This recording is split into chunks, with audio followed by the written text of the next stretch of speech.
Hey, hey, hey, everybody. It's me, Queenie Brown. Thank you so much for joining me. And thank God it's Financial Freedom Fridays. I'm excited to have you join us today. Today, we're going to be talking about the 5 laws of gold. And I'm super excited. So today, we wanted to just go a little bit deeper. The last couple of weeks, we've been talking about the laws of gold. Law number 3 is where we're going today. And today, we're going to talk about how to get your money to cling to you. Yeah, I know it. It's going to be a good one. Let me bring the Kingsman on with us. Mr. Kingsman. First, I'll introduce Mr. Dwayne Taylor. He has 30 years in health and fitness. He's a certified health and life coach. He's also a network marketing for over 10 years. Thank you so much for joining us today, Mr. Dwayne Taylor. Always a pleasure and an honor to be with the family. So glad to How are you have doing you. this evening, Queenie? Never better, never better. Trying to recover from homeschool one week, but I'm gonna make it. Woo! Man, I'm in the struggle with the rest of us, so here we go. you And in then that let's struggle. right, and let's also bring on the other Kingsman, Mr. Pay Yourself First, Donovan Yarbo. He is a former Series 7 and Series 63 licensed stockbroker from the Wall Street, and so we want to say thank you for joining us again, Mr. Donovan. Hello, hello. Hello, and thank you for having me. Excited for today's conversation. Me too. Me too. I had a little sneak peek earlier and I can't wait. I can't wait to hear more. So we're talking today about how to get your money to cling to you. And the whole idea here is that our money is supposed to move for us and not us moving for our money. Our money's supposed to work for us. And so we're going to talk today about how to switch the gears and how to flip the table so that the money is pulling the train instead of us pulling the train trying to get to the money. So, gentlemen, let's start the conversation. I'm excited to hear about how this is going to unfold. Well, for those that may be joining us for the first time, we don't want to just kind of jump in and believe that you know what we're talking about. So I'm going to give a quick recap and just update you on the first 2 laws of gold. And truly, me and Mr. Taylor, we talk every day as business partners should. You catch up, you get together, you see how business is going, what's working, what's not working. You calibrate, you recalibrate, and you keep the focus on progress. And for us, the goal is freedom. So we're always pointing in the direction of freedom. And if we get off a couple degrees, we're there to keep each other on track. Like today, just a quick anecdote. I told Mr. Taylor, look, man, I'm popping this gum like a chain smoker. And literally, I start chewing a piece of gum, and like 5 minutes later, I spit it out and I reach for the bag, and he like, D, stop. I'm like, "You right, man. Like, nothing was wrong with that gum I just threw out. But if you don't have that business partner in your life, that's somebody that can keep you on track. Find it. And if you don't, if you can't find it, look to the man in the mirror and become that person for yourself. So, in anyway, 5 laws of gold. And understand that when we talk about gold, we're not talking about the actual metal. When we're talking about the laws, we're talking about what the metal represents, and that's money. Gold represents money. So we can say the 5 laws of money. And having that literacy literally puts you in the driver's seat, and you no longer are subject to the system that was veiled over your eyes to shield you from the truth. And the truth is that, like the young man said in the Matrix, there is no spoon, there is no lack, there is only abundance.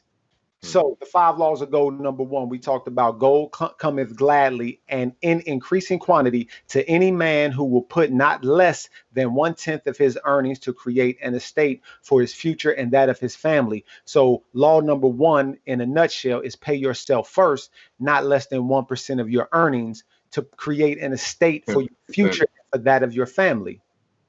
I'm choppy again. I You're said okay. 10%. You said 1%. Oh, 10%. Yes. Thank you, sir. Number two is gold laboreth diligently and contentedly for the wise owner who finds it profitable employment, multiplying even as the flocks of the field. Now, see, number two flows right into number three as number one flowed into number two. Gold, the money is supposed to work diligently and happily for the wise owner. So a wise owner will find it profitable employment so it can multiply. And number three, what we're going to expound on today, gold clingeth, money clingeth Mm. to the protection of the cautious owner who invested under the advice of men wise in his handling. See, to find it profitable employment, most of the time you're going to have to find men that are wise in the handling of money so that it can cling to you for your protection, because that's what money is supposed to be. And that's why you're putting it away for the future, for protection, so that you have a nest egg, so that you have an income that continues when your body can no longer labor. See, we've been clinging to the money, and I did bring a prop here, right? I brought a prop here because people love this. People love to see this. They want to see you flossing with stacks of money and be like, the money team. Hello? Yeah, Benjamin, you there? Yeah, I need more of you to come pronto. But this is what we do. We cling to it. And I was talking to a young lady and I shared with her this analogy. When someone comes to you and they present an opportunity for you, but it may what we say cost you. Let me bring my light down. I feel like I'm the money is being faded out, but or being too bright. But it may cost you something, but it really doesn't cost you. Is what can it bring for you? It's an investment, or it's a startup.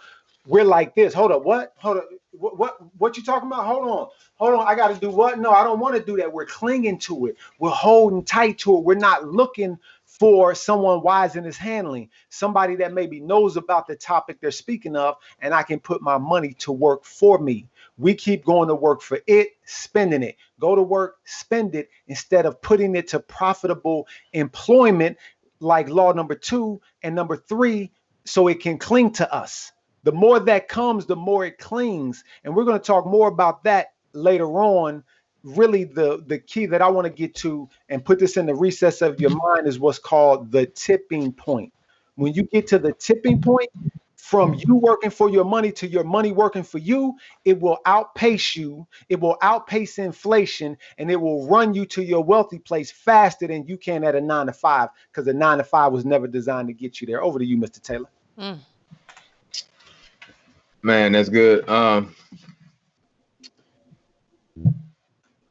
Like you said, the main thing I heard was, and we're trained to do this because we live in such a fear-based society, and we take on not only our own fears but other people's fears, other people's ideas about money. And when you think about that clinging to the money, it's like a death grip. And we understand that money has to move in order for wealth to be created, right? In order for that money to come cling to you, you have to allow it to be. It's kind of like that old cliche: if you love somebody, let it go, it'll come back to you, right? If you understand who you are and you love yourself, that means you can let it go. Why? Because you trust a source greater than yourself to bring it back to you. And it will begin to cling to you, and it will do what it's supposed to do. Because why? Intuition or God, the universe, will begin to bring people into your life that you'll begin to hear opportunities to invest those dollars. So we can put them in front of us instead of us, like you were saying, us, what we're about to talk about, pulling on them instead of them pulling us. Because that's how it's truly supposed to be. And the more I think about this and the more we do these every week, man, my passion to teach people to never, ever labor or toil for those Federal Reserve debt notes, like that's my passion. Like, no, don't ever toil or labor for them things. Work to build a system or work to find investments to make those things work for you. Why? Why would you labor for something that's called a debt note? Why would you labor for something that is designed to keep you in bondage? You are purposely, and I'm not bashing jobs. I'm not doing that, because jobs can finance your freedom. But what I'm saying is you have to get to a level, and I'm only talking to the people that have a true desire to have time freedom and money freedom. You have to, I heard something today. A person said, he said, God can't even help you until you make a decision. You have to make a decision to know that you're worth not laboring for them things, that you're worth the work, you're worth the work to either create a system or build a system to create those things. Now, I know everybody has, some people's callings are at a quote unquote job, and I get that and I understand that and I respect that. But if that's not you, then don't labor for those things. Have them cling to you, put them in the proper investments, find the right people.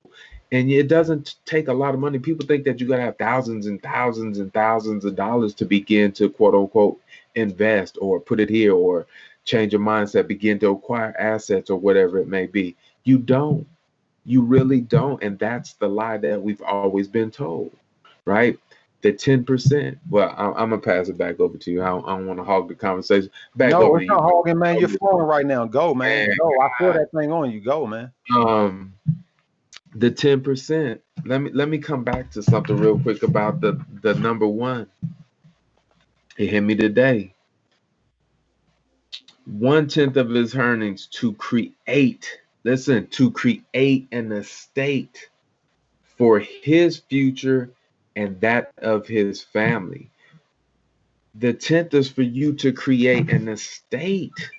It's for you to have, like Ken Honda said, that lake, right? It's that 10th is your labor, it's your effort, it's your sweat, it's your blood, it's your sacrifice, it's your tears. That is yours. We've been taught, if there's something in the church that's called the law of first mention. Well, if you go to the law of first mention in the Bible, when Joseph was under Pharaoh and he was talking about bringing in all the tithes, where was it going? It was going to the storehouse. Why? So when famine came, guess what? Everybody in that area was good. Nobody suffered for 7 years. Everybody had enough food to eat. Who's the storehouse? You are the storehouse. You have to be taken care of first. That's the whole purpose of it. It's like the on the airplane, you put your mask on first. You put the church teaches to tithe, right? It doesn't talk about tithing to the church, a church building. No, it talks about tithing to the kingdom. Well, the Bible teaches us that the kingdom of God is where? On the inside of you. So who should get the first tithe? It even talks about in the Old Testament how the oxen gets to eat the cud while he's working. The oxen even eats the first. Mm. So why wouldn't you? So we have, and then we wonder why we've been tithing all these years and we suffering because we're doing it wrong. Because we're giving our tithes to a church. You give your gifts, your offerings to the church. Yeah, give Yeah. those all day. I'm not telling you not to give your tithe. I'm not telling you not to give your gifts or your offerings. I'm not saying that. But the tithe, the 10th, it's a law. It's supposed to go to you so it begins to grow to build an estate for you and your family, for your posterity. Why? Because that's proper. And let me put something on top of that, Mr. Taylor, if I may, Mrs. Brown. Sure. The tithe goes to the storehouse. See what most people hear when we say something like that? Oh, that's blasphemous. No, we're not eating the tithe and buying tennis shoes with it and new coats and new cars. No, we're putting it in the storehouse because a wise man leaves an inheritance for his children's children, and gold cometh gladly and in increasing quantity. See, we want the cometh gladly and increasing, but we don't want to do the action that requires that. It's like being a scientist. You can't just have the theory or have the law. You have to put it into practice to reap the harvest. You can't just have the seed in the bag, the knowledge. And see, the richest man in Babylon would tell you that, if you truly read it, that if you have not attained to more than a pitiful or just an average existence since you were a kid, either you have not learned the laws that govern the building of wealth, or you don't follow them. So now we have to follow them and follow them right. Not that anybody taught us out of malicious intent, but they taught us out of their ignorance because they just were taught that, oh, the church, the church, the church. No, but let the word define the word for those that follow the word.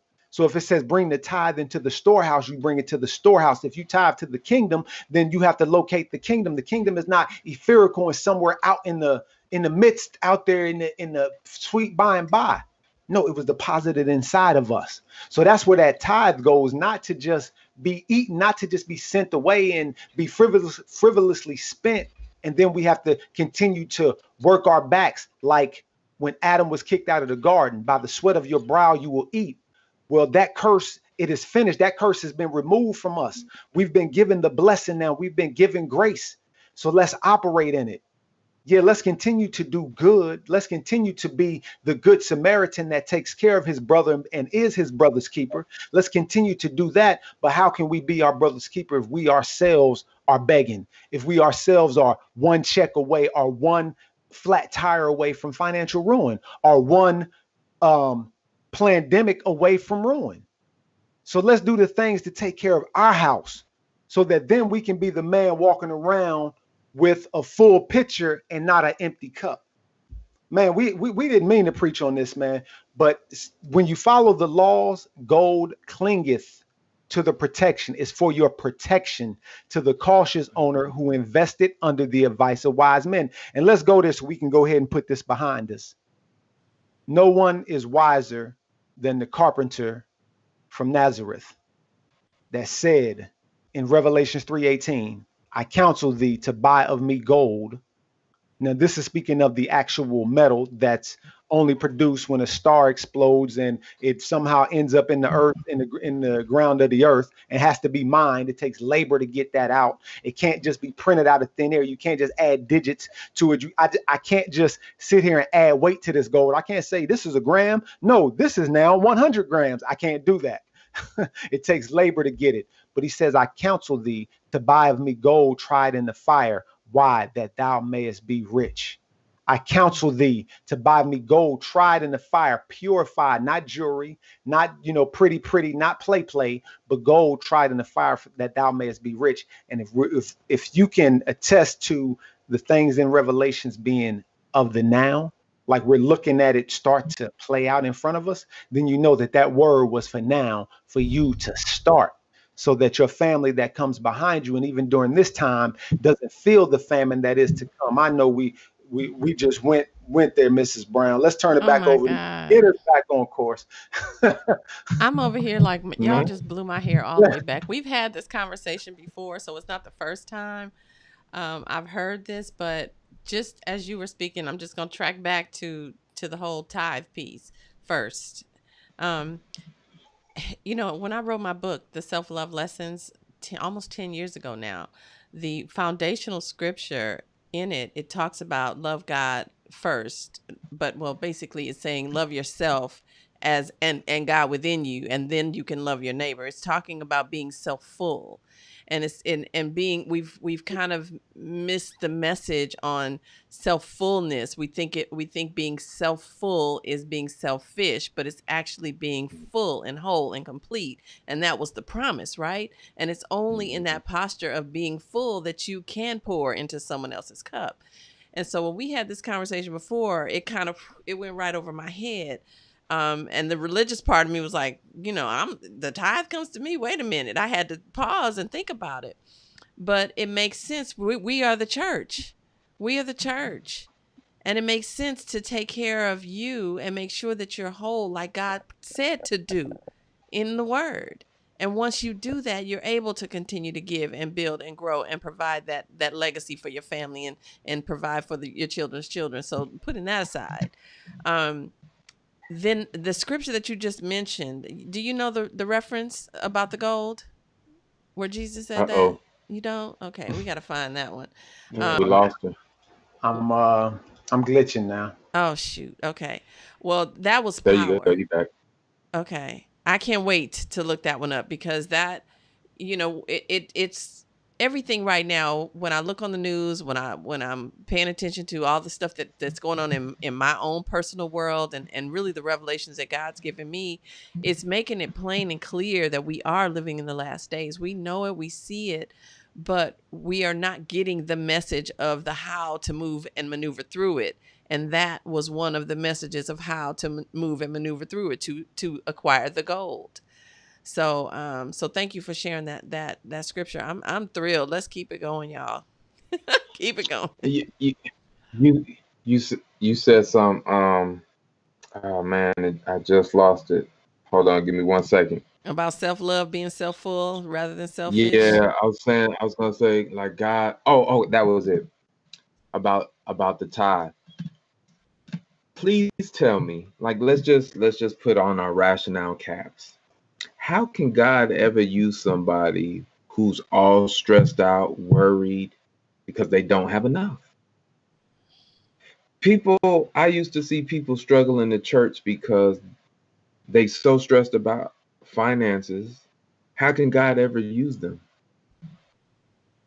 Because they don't have a storehouse. They don't have none. And here's another thing that will happen. You collect that storehouse, intuition will kick, Holy Spirit will speak and say, take that, find wise investors. You take that, and now it multiplies. So now you can go do bigger things with it. Now God can say, I need you to go build this over here. Well, that tithe that you had brought 100-fold return. So now you can go build what he told you to build that you were supposed to build in the first place. Mm. But see, when you don't have the tithe to sow into good ground to reap a Mhm. harvest, what are you supposed to do? You don't have no tithe. You're taking your tithe and you're giving it to the wrong soil. You giving your tithe, your gifts, and your offerings. Where you at? The tithe comes to the storehouse. 10 means completion. That there may be meat in my house. Meat in my house. Whose house? My house. And we are his You're the house. meat. You're the meat. Yeah. When you said it, when you're whole, when you're conscious of your wholeness, when you know you're whole, being whole means you have enough. If you living in a place where you don't have enough, you're blocked from your wholeness. You got scales over your eyes. Yes, you are whole right now. We're all whole. It's just our perception of how whole we truly see ourselves. The other day I was watching a spider create its web, and I saw a little bug fly in, and the spider immediately ate it. And I was thinking about our thoughts, how we've created these webs of thoughts, and anytime a new thought tries to penetrate, that old thought just comes and eats it up. Mm. So you have to understand that you are worthy of the tithe. Mm-hmm. People don't feel that they're worthy to hold the tithe. Mhm. You're worthy of the tithe. You're the possessor of the tithe. Go ahead. And let's put that. Hopefully, I'm back with you guys. I've been able to listen, but somehow my feed stopped. But and when you put that in proper perspective, now it goes back to something that you've been speaking on for years, that I've really known you and walked close with you, Coach. Is that you're worthy of the first. You know, that tithe is the first. You're worthy of the first. And if you don't think that you're worthy of the first, well, you'll continue to be last. You have to be worthy of the first. And once you see yourself worthy of the first, then you start to put the laws in place. And that's one place we wanted to get to today, was something called the tipping point. And if you look at this hand, this is us out in front, working hard for the money, pulling, being the plow, being the oxen, being the horse in front of the cart, or being the cart in front of the horse. Actually, when the horse is the money, the horse is the wisdom. That now, if that tithes was put to the side, if that storehouse was maintained, now when wisdom comes in and says, do this, do that, you have it. And you're not looking around like, oh man, if I could take advantage. How many times in our lives have we had to look back like, man, I wish I would have, I wish I could have, instead of being able to do? Yes, there's a chance, there's a risk. Man, there's a risk and a chance when you walk out your front door. Your life is at risk. The veil between life and death is so thin, so we can't live life cognizant of that veil. We have to live. We have to truly live, and we only have this one life to live. So why continue to try to live it in safety, which is really fear, which is not wisdom, which is or is the wisdom of the world, not the wisdom that comes from God that is freeing. We're looking for freedom in all aspects. You know, people see my post on financial freedom and think, oh, you're all about money. No, man, the money has nothing to do with it. The money is just a vehicle. My life is at stake. My Yes. time is at stake. My family is at stake. I don't want to continue giving that away to a company just because they paid me to pay for the things that I need. So I'm the cart in front of the horse. But now, operating these laws, I'm at that tipping point where now the money is about to take over the hard work of providing, not me providing, so that I can go live purpose. I'm not supposed to be the one providing. Provision is for me. I'm supposed to live purpose. Man, I got to stop right there, man, because I'm drunk on that thing right there. Mr. Taylor, back to you, sir. God. That's so good, man. Why you Like, stop? yes, right. Stop. You're supposed to live for Yes. purpose. Yes. Purpose. You're supposed to live, and those notes are supposed to go labor and work for us so we can be free. Like, people who are free of the money issue have time to do more thinking. They have time to be more quiet. They have time to get to hear the downloads or the whispers that God may be speaking to lead them. That's It's hard to hear when we just drowning and we're clinging, we're afraid, Say that. and we're trying to go do everything externally. And God said, no, I told you, I call those things that be not as though they were. We're supposed to use the spiritual principles to create wealth for ourselves. We're not supposed to be like out here toiling and suffering. And no, that's backwards. And it's hard. Let me say this. It's challenging to get that through because we've been so conditioned to think and believe a certain way about how money should be earned or how it should come into our lives. We've been taught that the only way it can come is through working at a factory or some type of job, and that's absolutely not true. But people today still believe that's the only way you can make money in And 2020. And Mr. Taylor, they don't believe that's the only way to make money, but they believe any other way is a scam. It's a scam. They've been told that it was a scam to work with people, to work with your fellow man and not for somebody else. They think, oh, I got to work for somebody else, or they go out and do the thing of I'm gonna buy this piece of equipment. And that's me putting my money to work for me. No, that's you buying a piece of equipment and you just bought yourself a job now because you have to operate the piece of equipment. That's not going to work for you. Now, that's not a bad thing to be your own boss. I'm not speaking against it, but that's not the ultimate. That's not the ultimate thing, man. We got to get rid of living to provide. We are not the provider. Men, oh my God, men that listen to this, that watch this. We were bamboozled. Am I cut off? No, you're not. Keep Yeah. going. Keep going. Oh, okay. Men, we have been bamboozled to think that, oh, we're the provider. We got to provide for our families. No, man, that's God's job. That's his job to provide. But we do have to be the barefooted priests and the prophets to be able to be wise and do those things that he tells us to do. We have to lead, not provide. He is the provider. When we put ourselves in that position, we kick him out. And now he's on the sideline like, I'm waiting for you to give me back my position. Well, I tell you right now, man, I repent right now and I put God back in his position. He is the provider. He provides for my house. He is Jehovah Jireh. And I am the prophet. I am the priest that listens and walks barefoot and walks in faith, blind to my next step, because I know if he's leading me, I can trust that where I'm going is good.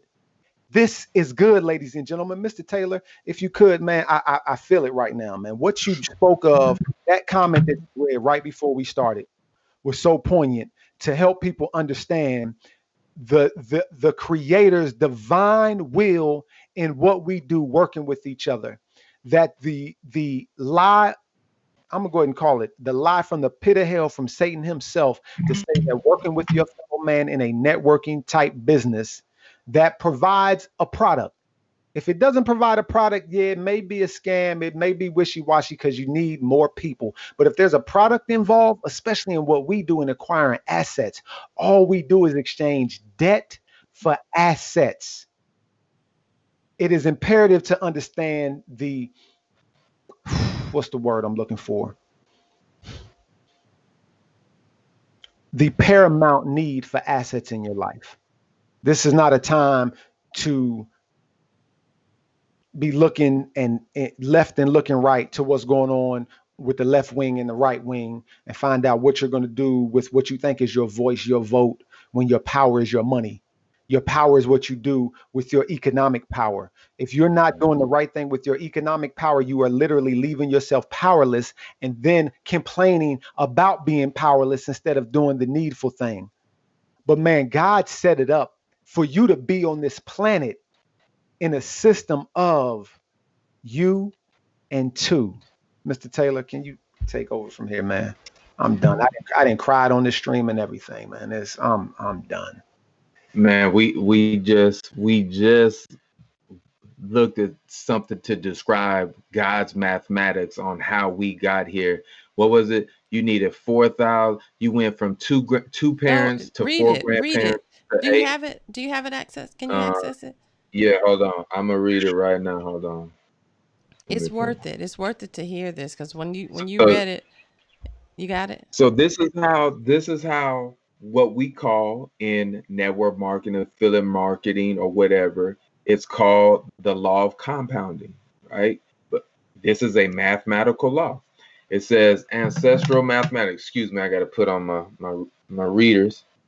It says, in order to be born, you needed two parents, four grandparents, eight great grandparents, 16 second great grandparents. It's going to be grandparents from here on out. 32 third grade, 64 fourth grade, 128 fifth grade, 258 sixth grade, 512 seventh grade, 1,024 eighth grade, and 2,048 ninth grade grandparents. For you to be born today from 12 previous generations, you needed a total of 4,094 ancestors over the last 400 years. Think for a moment how many struggles, how many battles, how many difficulties, how much sadness, how much happiness, how many love stories, how many expressions of hope for the future did your ancestors have to undergo for you to exist in this present moment? Watch this. I can take this exact same thing. You need two, who will go get two, which will make four, who go get two, which will make eight, who go get two, which will make 16. For you to be free today from 12 previous generations. Think for a moment how many struggles, how many battles, how many difficulties, how much sadness, how much happiness, how many love stories, how many expressions of hope for future did the people that you've connected with have to undergo for you to become free today in this present moment? It's the same thing, because the people you connected with, they got heartaches. That all the lineage that they went through, for them to be here and for you to be here at the exact same time, and y'all connect and come together to build something for freedom together. What is wrong with that? But we've been told this is a scam. But this ain't scam. This is universal mathematics. You Man, can't. This is universal mathematics. That ain't no scam. man. It's That is not a biology. scam. It's not just universal That mathematics. It's biology.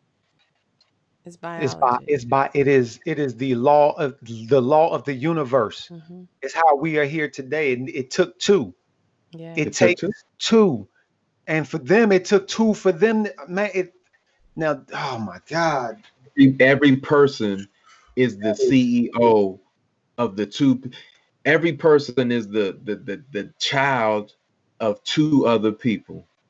Yeah. So everybody stands at the top of their own pyramid. Why?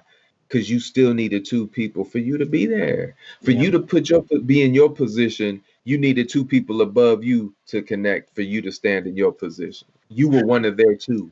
Mm. I'm somebody's two. Donovan is somebody's too. Queenie is somebody's too. It's a law. But we call it a scam because why? Because we've been Fear, programmed. It's a being programmed. We program. We've been got burned, programmed we're to scared. call it a scam. Mhm. We've We've been been 40,000 hours of programming in public school and even some private schools taught you the same thing. Sat you in rows, sat you in chairs, regulated your day by the ringing of a bell and told you that this is who you are. And now if you listen to the political parties as they speak on who you should vote for, they don't look at you as a entity that can be free. They call you the worker, the consumer, the working class, the mom, the pop, the stay-at-home mom and pop. They don't call you the free out on a boat living your life. No, they look at you as a cog in the system. We got to stimulate the economy, meaning that we need people out there spending. We need workers spending money. That's how they look at you. You're not looked at as a free sentient being. You're not looked at as a child of God, but you are. And when you see that, you connect with other people of like mind that see that, man, I am worth the first and my freedom is worth me going after. 5, mhm. 10, 15 years is going to come and go. And I said this on one of my personal live streams. I'm 43 years old. They tell me that retirement is 65 or 67. Let's just use 65. That means in 22 years, I hit their age of what they call retirement. That means right now, today, I got 21 years to beat the system. Mm. The 21 years is going to come and go regardless. If it takes me 21 years and I beat the system at 64, guess what? It was worth it. It was worth it. I'm going to beat this system. Mm. Now, I can do it alone or we can do it together. Just like it took two to bring you into this world. We can do it together. I couldn't exist without the two.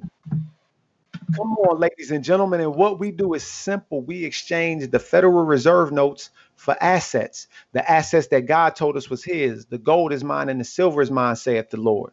One thing that came to mind when, Dwayne, when you were talking about the universal mathematics is Mhm. that, there's a scripture that says, as above, so below. Mm. Mhm. The way he created it from above is the way it's supposed to be duplicated Mhm. below. If you know That's the right. true dimensions and dynamics of a rainbow, it's not that half hook that you see. A rainbow is actually a full circle. Mhm. Mm. A full circle. We have to come full circle and reconnect to each other. Don't allow Mm. them to muzzle us and socially distance us. You can physical distance if that's what you feel you need to do to stay safe. Not judging you for that. Me, you can break my boundaries. You can come within 6 feet of my personal space. Now, give me an arm's length. That's all I need. Just give me an arm's length. And really that's for my safety. That know I can get that jab out if you mean me harm. If you come Right. with that jab, now you in that space where now you threatening my safety because you can get to me, and I don't want nobody to get to me. That's a whole nother topic. But we Right. got to come full circle and bring it back together, ladies and gentlemen. These systems work if we just work them together. And we got so many systems now. We're all disjointed. I'm doing this. I'm doing that. I'm doing this. But ultimately, it all funnels back to all roads lead to care bars. And you got to hear me on this. This is not to, oh, he's trying to get me into something. No, man. Without assets right now, without the number one asset, God's money, what's coming down the pipeline will hurt you and your family, whether you can see it or not. You have to trust someone. You have to step out on faith. And when we say simply make the exchange, not buy, not invest, you make the exchange and you make it first, and then you live off the 90. Mm. Man, this has been a very impactful stream for me. I don't Yes. know what people got out of this. I hope that, like this lotus flower, your mind was open to receive. Mm. Because here I am speaking, but I received more than I've spoken.